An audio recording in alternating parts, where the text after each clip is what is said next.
Okay, so ngayon, nagre-ready na ako kasi susunduin na ako. Papunta na kami dun sa event namin. Hindi na kasi ako sumama kaninang setup kasi nag-edit na lang ako dito sa hotel. Pero ngayon, ang event natin is street dancing and then concert with Parokya ni Edgar dito sa Longganisa Festival dito sa Bigan. So, ayusin ko lang yung mga gamit ko and then punta na tayo dun. Okay, let's go!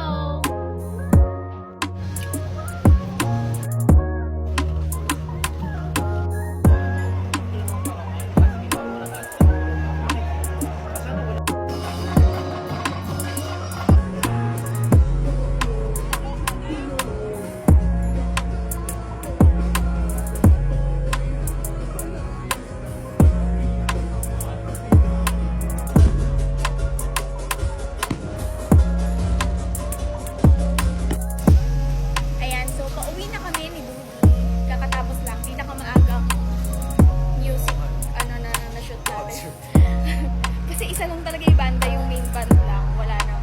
Sa kanya kasi yung parang kay Edgar matatanda na sila. Kaya Kailangan tapusin agad. So, ayan, pabalik na kami.